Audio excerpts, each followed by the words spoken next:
The story of the Spanish-American War begins long before the first shot was fired in 1898. It grows out of decades of tension, political maneuvering, and a restless Cuban struggle for independence that continually drew American attention. By the late 19th century, the United States was changing fast. It had grown wealthy after the Civil War, built powerful industries, and expanded its reach across the continent. Many Americans believed their nation was destined to play a bigger role in world affairs. Others argued the country should focus on its own problems and avoid foreign entanglements. This debate created a charged atmosphere in which the Cuban fight against Spanish rule became a moral, political, and strategic issue for the United States. Cuba had been one of Spain's most valuable colonies for centuries. Its sugar plantations made fortunes for Spanish landowners, while its ports offered strategic control of the Caribbean. But life for ordinary Cubans was harsh. Spanish rule was corrupt, exploitative, and often brutal. As the 19th century moved forward, Cuban nationalism grew stronger, and cries for independence became louder. Earlier rebellions had erupted, including the 10 Years' War from 1868 to 1878, which ended after a long and bloody stalemate. Spain promised reforms, but most never arrived, and many Cubans felt betrayed. By the 1890s, resentment simmered across the island, and the people were ready to rise again. In 1895, Cuban revolutionaries launched a new war for independence. Led by figures like José Martí, a poet and political thinker who became a symbol of Cuban nationalism, the rebels used guerrilla tactics to disrupt Spanish control. Martí died in one of the war's early battles, but his ideas lived on and helped unify the movement. Spanish authorities responded with force and desperation. General Valeriano Weyler, a harsh military leader, was sent to crush the rebellion.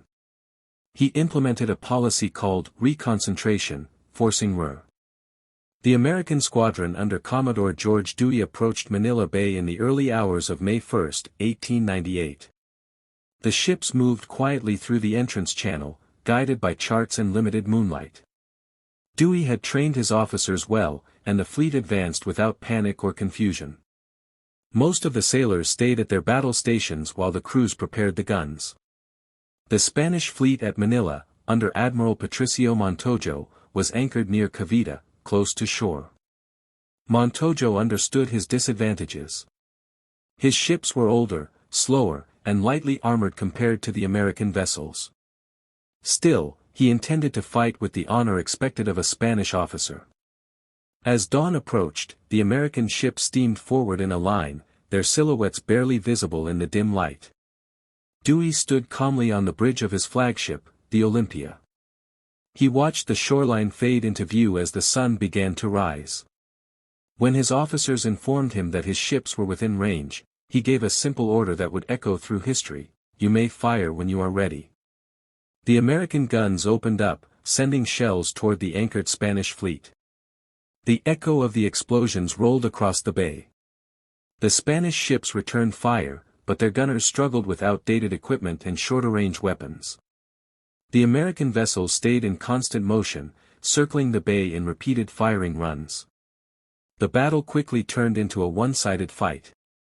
One by one, Spanish ships were set ablaze or sunk.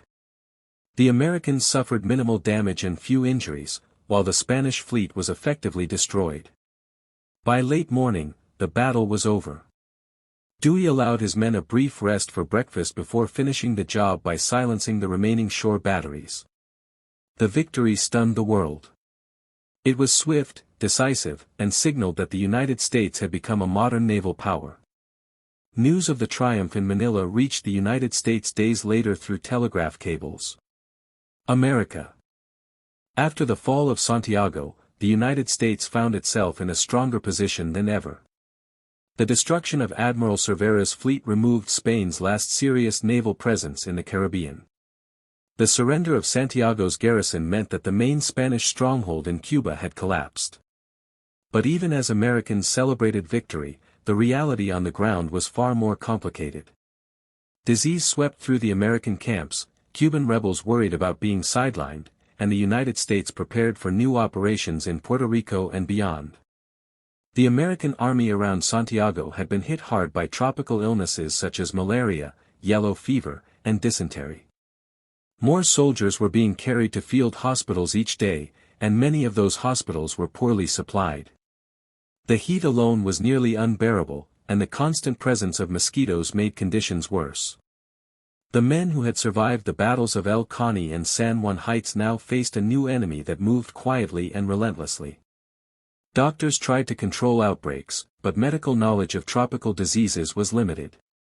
Quarantine zones were created, but they proved difficult to enforce. General Shafter and other commanders worried that their weakened troops were unfit for further campaign work. Several officers, including Theodore Roosevelt, signed what became known as the round-robin letter. It argued that the army needed to be brought home quickly before disease wiped out entire regiments. The letter was made public, putting pressure on the government. President McKinley and the War Department agreed to replace the sick volunteers with fresh units, though the logistics took time. The deteriorating conditions made it clear that the war in Cuba could not continue indefinitely. Meanwhile, Cuban rebel leaders watched events with concern. They had fought Spain for decades and expected that victory would bring immediate steps toward independence. But as American forces tightened their control. As summer turned into the final weeks of the war, Washington pushed to secure a diplomatic end that preserved its unexpected victories. American forces were now spread across multiple fronts, from Cuba to Puerto Rico to the vast Pacific, and the momentum left Spain with diminishing choices. In Madrid, the government faced public exhaustion, economic collapse, and a navy that no longer existed. Every major military encounter had tilted in favor of the United States, and with each passing week Spain's position weakened. Negotiations began privately as Spanish diplomats tried to find a path that would protect national dignity while accepting the reality of defeat.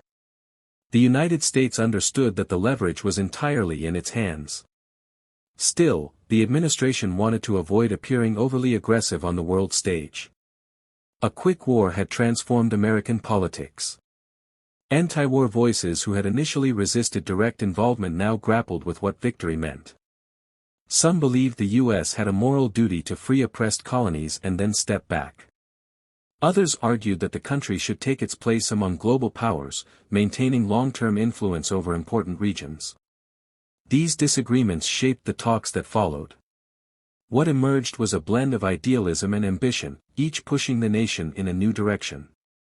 While diplomats discussed peace, American troops continued moving across Puerto Rico.